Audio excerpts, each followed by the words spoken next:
If you're Googling downsizing house, then stay tuned for today's video. Let's talk about downsizing a home, the unexpected benefits of downsizing your home, and stay tuned to the end and I'll tell you why downsizing in retirement might be a terrible idea, as well as give you a downsizing home checklist. Let's dive in. Downsizing has long been a popular option when homeowners reach retirement age, but there are actually plenty of other life changes that could make downsizing worthwhile.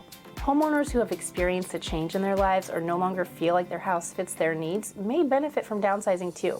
U.S. News explains. Downsizing is somewhat common among older people and retirees who no longer have children living at home. But these days, younger people are also looking to downsize to save money on housing. And when inflation has made most things significantly more expensive, saving money where you can has a lot of appeal. So if you're thinking about ways to budget differently, it could be worthwhile to take your home into consideration. When you think about cutting down on your spending, odds are you think of frequent purchases like groceries and other goods. But when you downsize your house, you often end up downsizing the bills that come with it, like your mortgage payment, energy costs, and maintenance requirements. Realtor.com shares a smaller home typically means lower bills and less upkeep. Then there's the potential windfall that comes from selling your larger home and buying something smaller. That windfall is thanks to your home equity. If you've been in your house for a while, odds are you've developed a considerable amount of equity. Your home equity is an asset that you can use to help you buy a house that better suits your needs today. I did a video on home equity and you can check that out here, and I'll also link it in the description, but let's keep going. Downsizing your home can be difficult, not just in terms of work and sweat equity, but also in terms of emotions. There can be some really big emotions that creep up when you think about leaving your current home.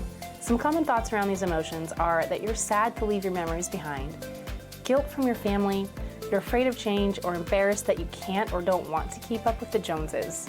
There are also unexpected benefits to downsizing your home. For example, lower bills, less space to clean, improved mood, maintenance-free or maintenance-light living, less clutter, spend less, say goodbye to stuff that no longer serves you, greater financial security, a more spontaneous lifestyle, the perfect space for your needs, fewer responsibility, and new lifestyle opportunities. And when you're ready to make a move, your team of real estate experts will be your guide through every step of the process. That includes setting the right price for your house when you are ready to sell, finding the best location and size for your next home, and understanding what you can afford at today's mortgage rate. What this means for you. If you're thinking about downsizing, ask yourself these questions. Do the original reasons I bought my current house still stand, or have my needs changed since then? Do I really need and want the space I have right now, or could somewhere smaller be a fit?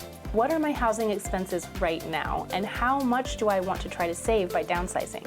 Once you know the answers to these questions, meet with a real estate advisor to get an answer to this one. What are my options in this market right now? We can walk you through how much equity you have right now and how it positions you to win when you downsize. Okay, let's talk about why downsizing in retirement might be a terrible idea. Obviously, there are a lot of benefits to downsizing, but sometimes downsizing really doesn't make sense. For example, let's say you're downsizing to a smaller and less expensive house, but you've moved to a harsher climate and your utility bills are higher. You see, it's not just housing costs, like mortgage and property taxes, for example, that you need to factor in. You also need to factor in other expenses like car insurance, or maybe now you need flood insurance. Or what if you need to fly to see family and friends? Now there's the flight cost and the rental cars, etc. Also, it does cost to sell, so these factors should be taken into consideration.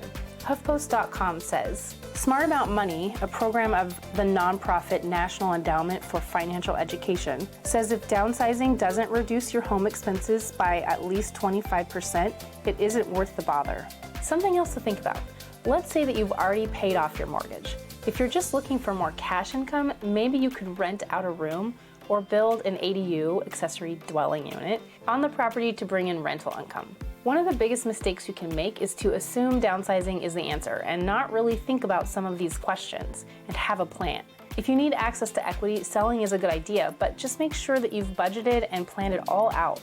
The next step in the process is moving to a smaller house and decluttering a lifetime of belongings.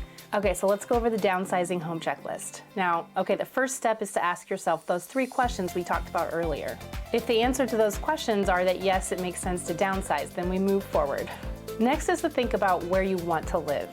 Do you want to stay in the same area or move to a coastal town? Maybe live in a sunny state or live downtown somewhere. Go scout locations if possible. Next, think about the type of housing you will need. Do you need a single family home, or do you want to live in a 55+ community? Do you want to rent, or do you want to purchase another home? Which option is likely to get you to that 25% reduction in housing costs? If you can't, does moving forward with downsizing make sense? Figure out your budget. Part of this conversation might be finding out where you are equity-wise.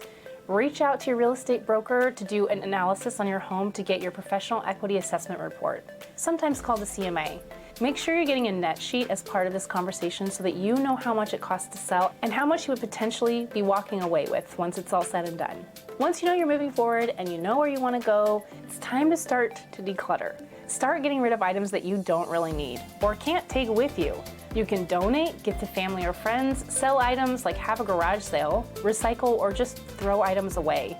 When you're going through the process of decluttering, make sure to get rid of the duplicates and reduce collections. This can be a very emotional time, and it's important to validate those feelings. Allow yourself time to grieve if needed, say goodbye to those things, and reminisce too. I have a free guide that you can download to help assist in the decluttering process. Just click on the link in the description below. Some quick tips are to start in small spaces. This way you can have some quick wins. So cabinets, shelves, junk drawers, spare rooms, hall closets, etc. Next, eliminate the rooms you know you won't have in your new house. Next, go through the furniture. What will fit in your new space? What can't you live without? Are there family heirlooms that you can pass on to family? For a lot of people, the kitchen space often accumulates like a ton of stuff. This space tends to have a lot of odds and ends, like can openers and wine bottle openers and small appliances. Start by going through and focusing on items that you can't live without, rather than on what you need to eliminate.